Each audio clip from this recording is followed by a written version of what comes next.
दिवस जब हमारा देश मना रहा है, हमारा पूरा देश गणतंत्र दिवस मनाएगा कल, इससे अच्छा शुभ अवसर नहीं मिल सकता है भारतीय जनता पार्टी को कि किसानों की मांग मान लें और तीनों कानून वापस कर करके सदन शुरू होने जा रहा है, सत्र शुरू होने जा रहा है, नया कानून लाएं जिसमें कानूनी ढंग से एमएसपी किसानों को दी जा सके और एमएसपी वो मिलनी चाहिए जिससे हमारे किसानों की आय दोगुनी हो जाए।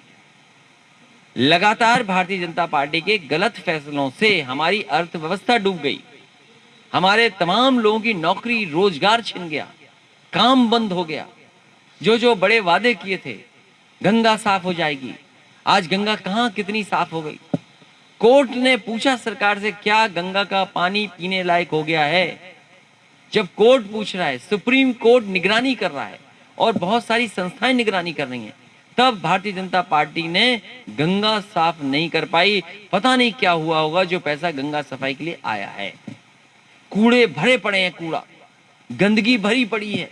क्या हुआ स्वच्छ भारत का, क्या हुआ मेक इन इंडिया का, क्या हुआ हमारे जो डिजिटल इंडिया के नारे थे, तमाम ऐसे नारे जो केवल खोखले रहे। समाजवादी सरकार ने कम से कम काम करके दिखाया है। आपका एक्सप्रेसवे है, मंडियां हैं, आपकी सड़कें हैं। मुझे याद है संकिस्ता जब मैं आया था, वहां की जो मांग थी, चारों तरफ से जो सड़कें बनानी थी, पूरी की पूरी समाजवादी सरकार ने बनाई है। कैंपिल और आसपास जो विकास हुआ वो समाजवादी सरकार में हुआ। आने वाले समय में हमें इसको और कितना आगे ले जाना है वो हमारी समाजवादी पार्टी की जिम्मेदारी है। आज बहुत सारे फर्रुखाबाद के कारोबार करने वाले लोगों से मुलाकात हुई, जो बहुत पुराना काम है, कई सौ वर्षों पुराना काम है। इस काम से न जाने कहां कहां कारोबार हो रहा है उनका। अब उनके ऊपर भी संकट है। मैंने उन व्यापारियों को भरोसा दिलाया है, उद्योग चलाने वालों को भरोसा दिलाया कि समाजवादी सरकार आएगी। हमारे जो छपाई वाले लोग हैं, जो सात परिवार जो हैं, उनको कहीं भी किसी तरह का संकट नहीं आने देंगे। अगर सरकार को भी कोई प्लांट लगाना पड़ेगा ट्रीटमेंट का, पानी ट्रीटमेंट का, वो लगाने का काम करेगा, लेकिन कारोबार को बढ़ाने का काम सरकार करेगी। इसी तरह जरदोजी वालों से मिलने जा रहा हूँ। मुझे याद है एक पुरानी सरकार का, और जब समाजवादी सरकार थी उनको सहूलियत देने के लिए भी काम होने जा रहा था, एक इंटीग्रेटेड उनके लिए काम होने जा रहा था, वो भी रुक गया। आने वाले समय में कैसे उनको सहूलियत दे सकें वो भी समाजवादी सरकार में हम लोग करने का काम करेंगे। इधर उद्योग कारखाने, जो बड़े बड़े इन्वेस्टमेंट की बात की थी, कल भी मुख्यमंत्री जी जो भाषण दे रहे थे, न जाने कितने बड़े इन्वेस्टमेंट की बात कह रहे थे। एक बार तो लगभग 4 लाख करोड़ से ज्यादा का एमओयू साइन हुआ, जमीन पे कितना उतरा। डिफेंस का जो बहुत बड़ा एक्सपो हुआ, जमीन पर कितना उतरा। One day one district one product, हमें फर्रुखाबाद का बताओ कितना बजट आया है, कन्नौज में कितना बजट मिला इत्र के लिए, या यहाँ की पारंपरिक जो पुरानी हमारे कारोबार है, बिजनेस हैं, जो आइडेंटिफाई हुआ है, वन डिस्ट्रिक्ट वन प्रोडक्ट कितना हुआ है। कानून व्यवस्था पूरी चौपट है। जो 100 नंबर बनाई थी वही 112 है, नाम बदले दे रहे हैं, काम वही कर रहे हैं लेकिन नाम बदले दे रहे हैं। इसलिए उत्तर प्रदेश को पीछे किया सरकार ने। कानून व्यवस्था पूरी ध्वस्त है। आपके बगल में ही बदायूं में क्या घटना हुई सोचिए। कोई कल्पना कर सकता है एक माँ के साथ, एक महिला के साथ ऐसी घटना हो। उसकी बेटी ने पूरा गद्दा दिखाया कि कितना ब्लड है उसके अंदर, किस तरीके से उसके साथ घटना की गई। सरकार चुपचाप बैठी है। हमने आपने तो वैश्विक महामारी की वजह से मास्क लगाए हुए, नाक को मुंह बंद किया हुआ है कि बीमारी से हम बीमार ना हो जाएं, लेकिन पता नहीं क्यों भारतीय जनता पार्टी ने आंख और कान बंद किए हुए हैं। जनता का दुख नहीं समझ में आ रहा, जनता की तकलीफ समझ में नहीं आ रही। अभी मुझे 2 नौजवान मिले जिन्हें लैपटॉप समाजवादी सरकार में मिला था, आज भी वो लैपटॉप चल रहे हैं। उन्होंने अपनी पढ़ाई पूरी की। एक बेटी से मिला, उसने पढ़ाई पूरी की है। एक नौजवान था जिसने यहाँ पर बहुत छोटा मोटा काम शुरू किया उससे, तो लैपटॉप से न जाने कितने लोगों के जीवन में बदलाव आया। अब सोचिए हमारे मुख्यमंत्री जी लैपटॉप इसी नहीं देना चाहते क्योंकि वो चलाना नहीं जानते। अगर वो चलाना जानते और समझते उन बातों को तो शायद लैपटॉप बांटते। उन्होंने अपने घोषणा पत्र में लिखा था कि लैपटॉप देंगे, आखिर क्यों नहीं दे रहे लैपटॉप। अपने घोषणा पत्र में कहा था डेटा देंगे, कहाँ है डेटा इनका। एक्सप्रेसवे जो बना समाजवादी सरकार का, उसके सब काम रोक दिए, मंडियां रोक दी। अगर मंडियां न रोकी गई होती तो आज आलू सब्जी या किसान को सुविधा देने के लिए जगह होती। उन कामों को भी रोक दिया।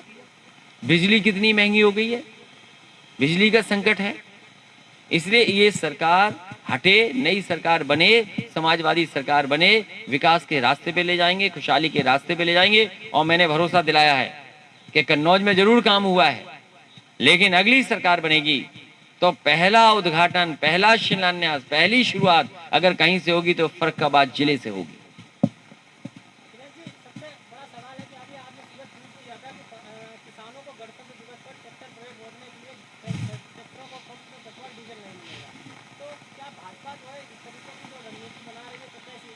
भारतीय जनता पार्टी हमेशा जनता को डराती थी और हमेशा ये जनता के मन में भय रखती है कि हमें पाकिस्तान से खतरा है।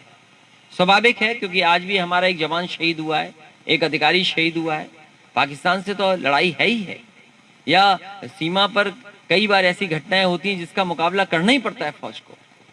वो संकट तो है ही है। इधर चीन वाला भी सवाल उठ रहा है कि जमीन कितनी चली गई, जो आपस में चीन की वार्ता हो रही वो जाने कहाँ पहुंची है, कोई अभी साफ बात नहीं हुई। हमारे किसान तो हिंदुस्तान और भारत की अर्थव्यवस्था की मदद करते हैं। हमारे किसान जायज मांग कर रहे हैं, हमारे किसान अपना हक मांग रहे हैं। ये किसान वही मांग रहे हैं जो भारतीय जनता पार्टी कहती थी कि एमएसपी हम देंगे, हम आय दोगुनी करेंगे। आज किसान जब अपनी आय दोगुनी की बात कर रहे हैं तो वो नाकाबंदी कर रहे हैं। ये नाकाबंदी जरूर आज दिखाई दे रही है कि डीजल नहीं मिलेगा, ट्रैक्टर ट्रॉली के साथ नहीं चल सकता है। समय आएगा जब भारतीय जनता पार्टी की नाकाबंदी यही किसान, यही गरीब कर देंगे आने वाले समय में।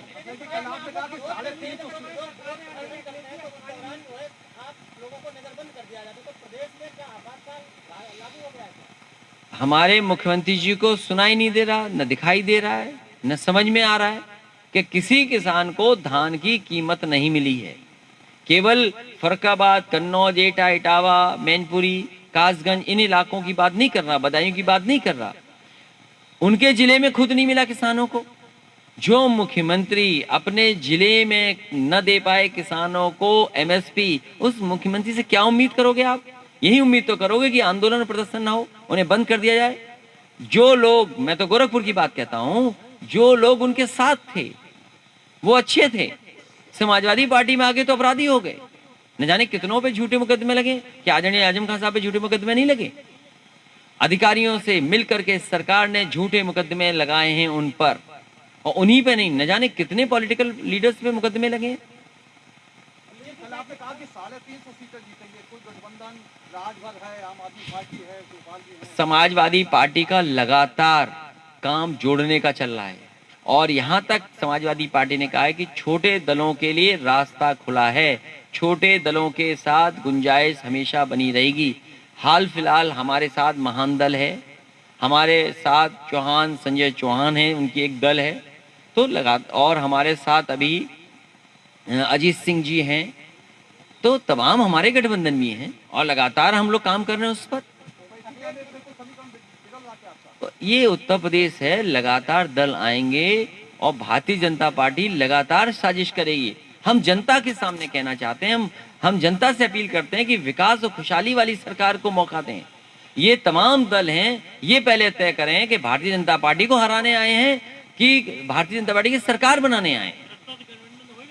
मैंने सभी छोटे दलों के लिए कहा है कि उनके लिए गुंजाइश और उनके लिए सीटें हमारे पास हैं।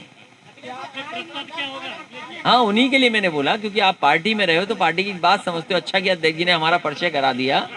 हाँ, तो उनके लिए भी रास्ता खुला हुआ है, मैं पहले भी कह चुका हूँ।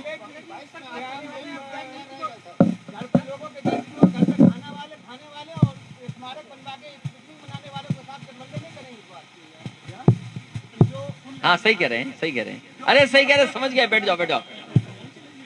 देखिए, मैंने ये कहा कि बड़ी पार्टियों से गठबंधन नहीं करेंगे, जो छोटे दल हैं उनको साथ लेकर के समाजवादी पार्टी आने वाले समय में चलेगी। मैंने कह दिया उनसे, मैंने कहा उनके लिए भी एक दल है, गठबंधन है।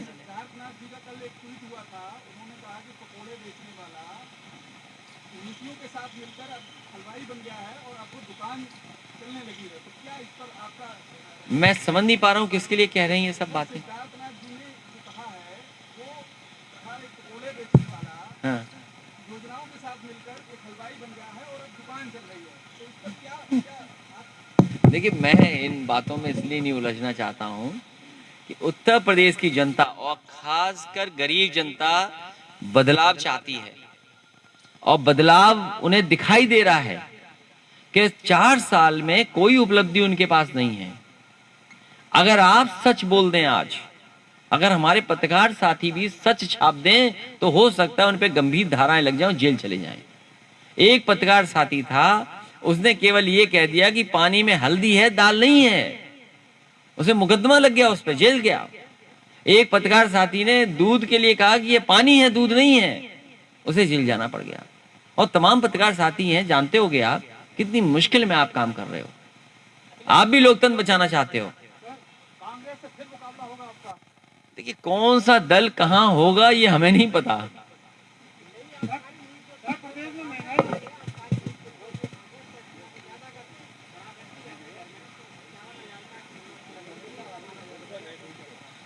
देखिए, भारतीय जनता पार्टी ने लॉकडाउन में भी, लॉकडाउन जब था, जब सबसे ज्यादा बीमारी फैल रही थी और लोग परेशान थे, उस समय भी दुकानें शराब की खुलवा दी थी, क्योंकि सरकार को चिंता स्वास्थ्य की नहीं है। सरकार को चिंता इस बात की नहीं है कि समाज में क्या बुराइयां आ रही हैं। सरकार को केवल चिंता है कि उसकी आय बढ़ जाए। और जहरीली शराब से भी सबसे ज्यादा जान अगर कहीं जा रही है तो उत्तर प्रदेश में जा रही है, आए दिन हमें देखने को मिल रहा है। अभी नई नई व्यवस्था कर रहे हैं, पता नहीं सरकार क्यों कर रही है, वो भी एक सरकार जिसके मुख्यमंत्री योगी हैं, वो व्यवस्था ऐसी लागू कर रहे हैं। ये तो सोचना पड़ेगा हमें और आपको।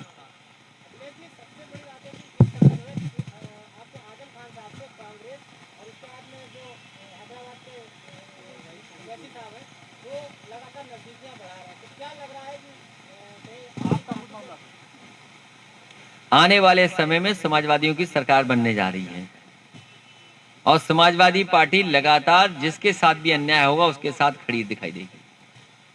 आजम खान साहब हमारी पार्टी के नेता रहे, हर बार का हमने, और एक बार फिर कहता हूं, उन पर जानबूझ करके झूठे मुकदमे लगाए गए हैं।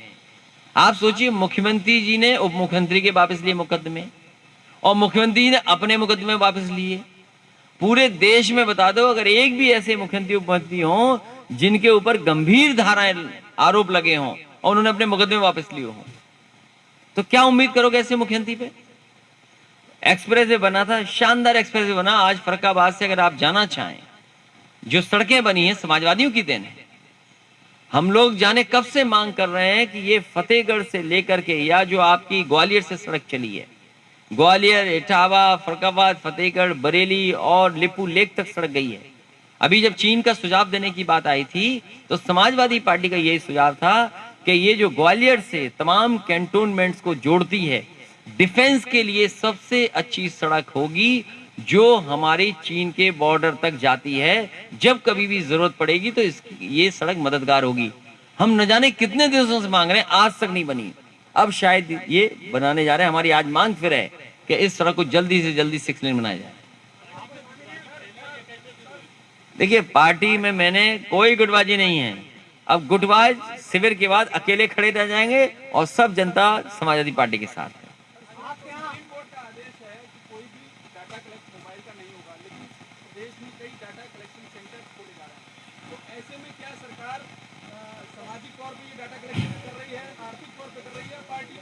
देखिए, ये बहुत ही सीरियस इशू है, ये बहुत ही सीरियस इशू है और बहुत ही सेंसिटिव इशू है कि जो बात हम मोबाइल पर कर रहे हैं, और मोबाइल पर अगर व्हाट्सएप है या कोई और प्लेटफॉर्म पे हम बात कर रहे हैं, और उस प्लेटफॉर्म के जो चलाने वाले लोग ये दावा करते हैं कि आपकी प्राइवेसी रहेगी, और उसके बाद सरकारें हस्तक्षेप कर रही हों, तो ये बहुत ही सेंसिटिव और सीरियस मामला है।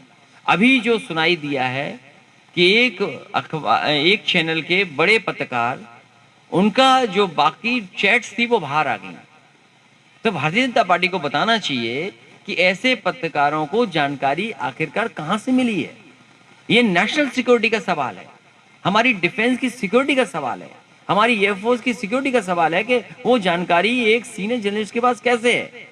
और अगर ये जो हमारे मोबाइल में है, जो हम अपनी पर्सनल बातें कर रहे हैं या जो हम अपना बहुत सी चीजें शेयर कर रहे हैं, वो अगर वो अगर सरकार निगरानी रख रही है कलेक्ट कर करके वो किस रूप में इस्तेमाल करने जा रही है, तो इससे तो बचना पड़ेगा। अभी तांडव जो फिल्म आया था प्लेटफॉर्म पर चल रहा था, बीजेपी बहुत घबरा गई। बीजेपी को लगा कि उन्हीं की सच्चाई दिखाई जा रही है, लगता है कि उसमें एक डेटा बताया कैसे मैनिपुलेशन होता है उसमें सोशल मीडिया पे। सोशल मीडिया पे क्या मैनिपुलेशन होता है अभी आपको देखने को मिला। तो सोशल मीडिया में मैनिपुलेशन के तो मास्टर है भारतीय जनता पार्टी के लोग। ये तो हमारी आपकी जानकारी कर करके हमें आपको ही घुमाएंगे गोल गोल। इसलिए बहुत सीरियस और सेंसिटिव इशू है।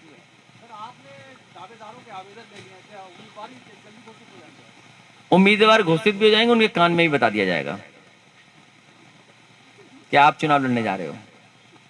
इसलिए सभी से राय बनाएंगे, सबको समझाएंगे, क्योंकि लड़ाई बड़ी है तो हमें समझाना भी जरूरी है, उन्हें बताना भी जरूरी है, क्योंकि सरकार बनेगी तो हम उत्तर प्रदेश को और आगे लेकर के जाएंगे खुशहाली के रास्ते पर।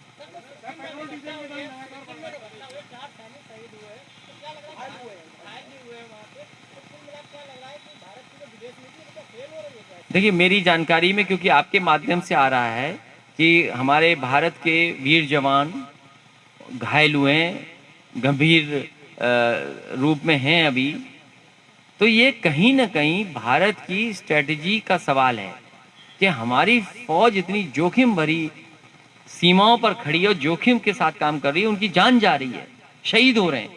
आखिरकार इतने शहीद क्यों हो रहे हैं, हमारी कहाँ स्ट्रेटजी में गलती है? ये जिम्मेदारी तो भारत सरकार को लेनी चाहिए और भारत सरकार को कम से कम बताना चाहिए कि ऐसा क्यों हो रहा है।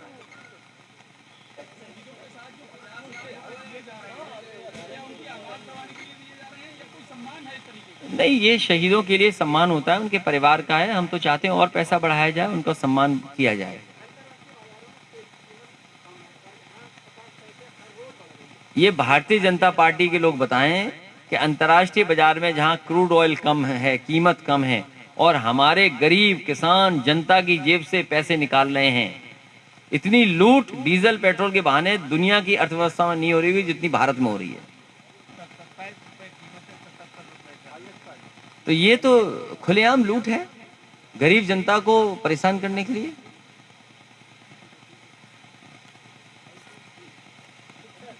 चलिए, बहुत धन्यवाद फरुखाबाद की प्रेस का भी और सभी साथियों का जो है आए इतनी सर्दी में। मैं आपका धन्यवाद देता हूं और मैं अपने अध्यक्ष जी को भी बधाई देता हूं कि बहुत इन्हें मुकाबला करना पड़ा सरकार और प्रशासन का, लगातार अन्याय झेलना पड़ा, क्योंकि कई कहावतें ऐसी होती हैं जो अलग तरीके से देखी जाती हैं, लेकिन कहावतें हजारों साल से बनती हैं, हजारों साल में बन पाती हैं। मैं कहूँगा अध्यक्ष जी से कि लगातार संगठन का काम करें और लोगों को जोड़ें, ज़्यादा से ज़्यादा जोड़ेंगे। और प्रशासन से तो मुकाबला करना ही पड़ता है, अपनी बात रखने के लिए प्रशासन से तो मुकाबला होता ही है। बहुत बहुत धन्यवाद।